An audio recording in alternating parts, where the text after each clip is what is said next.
Hello everyone, this is Ryan from rockthedivine.com. Thank you so much for tuning in to my latest video. This is my favorite time of year. I love Halloween, and even though I take great pride in teaching others how powerful they are and that they're not going to have these dark spirits and beings bothering them without their say-so, I do like to scare people, especially this time of year. So even though I'm all for empowerment, even though I spend the whole year teaching people that they are much stronger than these spirits, I want to scare you. It's Halloween, so I think a little scare is good for everybody. All right, here we go. What I want to do today is that I want to go over a handful of things that happened to me when I was a child and I lived in this old farmhouse. You know, unlike the other Halloween stories I've had that have happened to me where there's a clear, beginning and end, this is where a bunch of little stuff happened to me. What I'd like to do is I'm going to tell you about some of this stuff, and then before you get to the end of the video, I want you to stop the video and I want you to use your intuition to tell me what you think was going on. Anything you get, anything you see, sense, pick up on, anything that comes to your mind, write it down for each thing I'm telling you, because you might find that there's sort of a lot of information coming in. Don't doubt any of it. Just have fun with it, write it down, and see if you can't use your own abilities to see exactly what was happening, okay? So growing up in this little farmhouse we only lived in for a few years, it was pretty old, and an older gentleman had lived in it before my parents bought it and fixed it up a little bit. It had a very tall staircase inside, and on the second floor there was a very long dark hallway because there was no windows in the hallway. And I remember as a child thinking that hallway might as well have been a mile long. It was probably like 20 feet. I started having what my mom called was night terrors. I would wake up crying, screaming. I would constantly be waking them up to see if I could sleep in the bed with them. And a lot of times they let me, and then also a lot of times they walked me back to my dreaded bedroom of hell. Sorry, I have cat hair from holding my cat on my face. We'd go back. They would walk me back to my bedroom, and I would just lay there wide awake like, oh my God, that shit's gonna start happening all again, The things that were happening and that I really started questioning when I was an adult, because I could remember it just like I was 5 years old again. I had what I thought was something that would come down the hallway and chase me when I was trying to run into my parents' room. And I remember once I would get in their room, I'd run and jump into their bed, and I'd feel such a sense of relief. I'm like, I made it. And I remember at the time feeling very aware and knowledgeable of what was in the hallway. And it's funny how memory works, because even though I can remember it, I don't remember how I knew that I needed to look down the hallway and make sure that that thing wasn't coming down the hallway at me. And in my head, I just remember a very transparent, large face. It was like something that took up the entire hallway that would start coming down very, very fast. I remember waking up many times and having my bed bouncing from one wall to the other and back like this. And I remember thinking, how is this not waking up my parents? I remember hearing beeping noises as that was going on. I remember in dreams, a woman would be standing in the doorway of my bedroom. She had red hair. She seemed older. She had a brown fur coat on. Sometimes she had legs and sometimes she did not. Sometimes she was just hovering there, legless. And she would smoke. She always was usually holding a cigarette. I remember during the day being downstairs in the living room playing with my toys, and I would hear my name being called. I'd hear Ryan, Ryan. And this would keep going, and I remember looking up going like, who's calling my name? That would pick up speed to the point where the Ryan would be going, Ryan, Ryan, Ryan, Ryan, Ryan, Ryan. And it would keep going so faster that eventually it was just this high-pitched squealing noise. It was very unnerving. I remember always being very aware that the activity would pick up at night, where we felt very good during the day. We knew as soon as night came, and I say by we, my sister and I, that there was going to be something happening, some sort of activity going on. The strangest thing that I remember, which was actually the most beautiful thing, is I remember this very tall staircase that my sister and I would put pillows at the bottom of the staircase, and we would go to the top, which was, 15 steps up. It was a very tall staircase. And we would jump from the top and slowly levitate down and land on the pillows. And we would do this constantly. And even saying that out loud sounds so strange, but I just remember it was like this cool thing that we knew that we could do. If our parents came near the staircase, because it was enclosed on both sides, it went up the middle of the house and it was enclosed on both sides, we would drop quickly onto the pillows. It was like we didn't want to get caught. We didn't want anyone to know that we were going to the top of the steps and jumping and slowly coming down, which isn't possible, right? Later I found out that even on the road outside of our house, there was always many accidents in front of the house. And strangely enough, they would be late at night, and it really wouldn't make sense as to why there was that accident.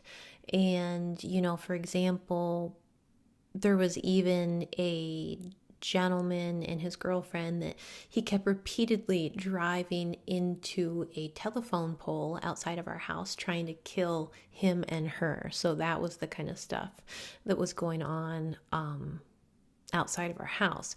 So years later, after we moved, my parents had built a house, we moved, the night terrors stopped immediately. All that activity stopped. And my uncle and his family actually moved into the house. I remember coming back to the house and visiting, and I would walk around and it didn't feel the same way. It didn't feel scary. And I thought, well, it must have been because I was a kid and my imagination was running wild. And I remember standing at the top of the stairs, and at this point I'm like 12, 13, standing at the top of the stairs and thinking, like, I wonder if I could jump and float down like I used to. And I would sort of stick my foot out, but I didn't feel anything. I thought, if you jump, you're going to break your neck. And, with that, I chalked it up to, like, I must have just been making it up. Flash forward to being in my 20s. I am, on the phone with my sister as we talk every day, and we're sharing stories of our youth. And something came up about that house that we used to live in. And I started saying the strange dreams that I used to have and the strange memories I had. And I remember, even though I trust my sister tremendously, I was nervous and embarrassed because I thought, it's just a kid making stuff up or remembering things differently. The strange thing about that conversation is she was able to finish my thoughts. She was able to usually finish what story I was telling her. For example, when I said, I used to have this memory of going to the top of the stairs, and she finished and said, and floating down them, and I just shit. I was like, yes. I thought that I made that up. I thought it was a dream. And she said, no, I remember it vividly. I remember we used to be able to jump down the stairs, and it was almost like something was carrying us. Well, then we started unpacking all of our stories, and I realized that for all the strange things that happened to me, she had a bunch of her own. She said that she used to pick up the phone that was connected to the wall, because in the 80s, you had to go to the wall to use the phone. And she would pick up the phone, and there'd be an old woman on the phone talking to her with a really smoky, raspy voice. She said that her name was called all the time and it would go faster and faster and get into this high pitched noise, which was what happened to me also. So, anyway, it was very eye opening to think that all those memories that I had, all those things that really stuck with me, my sister had experienced a lot of them too. And I thought, holy shit, we weren't making it up. It was not our imagination. We were haunted terribly, and really, even you could say harassed. Years later, I am figuring out I'm a medium myself, and I am working with a medium that became a very good friend of mine. I ask her, without going into detail, because really you shouldn't go into detail with a medium if you're asking him a question. You also don't want to be cryptic either, but you don't want to give away everything. I asked her about this house, and the information I got was very, very interesting. So this is where I'm going to stop the video. What I want you to do is I want you to center yourself. I want you to ground yourself. And I want you to call in your angels and guides to surround and protect you. I want you to take some time, and I want you to tell me what you pick up on about the information I just gave you. I want you to tell me what you see, hear, think, what just comes to your senses. Whatever it is, don't overthink it, just write it down. Can you see the house? Can you sense any energy in the house? What type of spirits were we looking at? Were they ghosts? Were they something pretending to be ghosts? What was going on with the levitating down the stairs? Who was calling on the phone? Why was this house so haunted? And I mean very, very haunted. I want you to look in and see if you can get any information about it. And I also want you to see why later did the house seem not haunted? Why did the people that were in it after us have no problems? And why, when I visited, did I not sense anything that I could sense as a child? Write it down and then hit play, and I'll tell you all about it.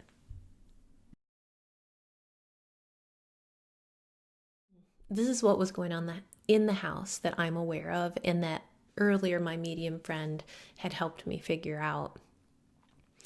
The house was very haunted and had many, many different kinds of spirits. It had ghosts, it had entities, it had all kinds of shit. And it was because there was a vortex in the house. And that, if you've never heard of it, is very common actually, where a vortex is, it's almost like an opening in a dimension where spirits start flooding in, and they come in and they almost circle. Some of them can't get out. And once these spirits get in, more pile in, and just sort of starts feeding itself, basically. Vortexes are notoriously difficult to get rid of, not impossible. It just depends on, how big the vortex is, how long it's been there, and what have you. So not only was there a vortex in the house that was allowing all kind of spirits to be in there, you had two little girls who were mediums, unknowing mediums. And a lot of times you'll find out that mediums tend to be very haunted people. These spirits know you're a medium. They know that you can see them, and some are trying to get your attention, and some are just trying to piss you off or scare you very bad. It does happen. The other thing is, regardless of being a medium, children are just very, very open to the spirit world, and a lot of times, parents and what have you, they tell you everything you're seeing, experiencing is your imagination, and what happens is it shuts down your intuitive abilities. And really, we should be, we don't want children to be scared, but at the same time, we want them to be able to keep these abilities open and use them. So there's also the aspect of being a child that makes you more aware to the stuff that's going on around you. because you're not a grown-up yet. Those abilities are just, really open. You also had what my medium friend noticed was that at some point, someone in the house had used a Ouija board or was dabbling with things they shouldn't have been. And was the vortex before it or after? I'm not sure, but it sure as shit didn't help. Okay, so that's why I tell people, a lot of times that stuff seems harmless, but if you don't know what you're doing, it can really welcome in the wrong things, or it can exasperate something that's already going on. So there was that happened. And you also had, my parents were young and overwhelmed, and there was a lot of arguing that was going on. That really changes the vibration, and it can even create openings where these spirits come in. There's certain low-level spirits that are drawn to anger and those low vibrations. So there was that going on. Then what happens also is those negative and low-level beings being around can make you feel angry. So it's sort of this vicious cycle, okay? That's why it's very important to keep your space a high vibration and energetically as clear and clean as possible. So, why were we able to levitate down the stairs? Why were there all these scary things happening where, we basically we were being harassed as children. We really were. Why was there something so nice that would help us float down the stairs, as you could say? There was really good spirits and angels that were trying to clear this vortex. That's the one thing about vortex, is there are always light beings that are trying to clean it up and clear it up. So you could say that those were our angels that were trying to bring us joy and let us have fun and use our abilities and protect us. So it wasn't all evil and bad. There was also really, really good beings of the light that were there, and they were the ones that would play with us on the stairs. So you might be thinking, well, why couldn't they just clear the vortex? It can take a while to clear a vortex. I had a vortex in a place I lived at. Still not my house. I also have an apartment in a different city, and we have it seasonal. But anyway, there's a vortex in there, and it took 3 years for me to clear it. Okay, I would always go in and call in Archangel Michael, and it can just take some time. It will get cleared, but you got to keep working at it. Now when I go in, I don't have to clear it or do anything, okay?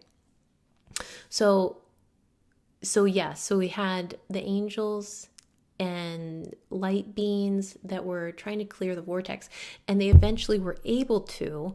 That is why when I went back a few years later, there was no activity and the energy felt very, very different. Okay. It's interesting, even though we would always talk to my mom as grown-ups, we would tell her things about the house. Not everything. We didn't want her to think we were nuts, but we would say, the creepy stuff used to happen when we were kids and on. And she wouldn't really say much to it.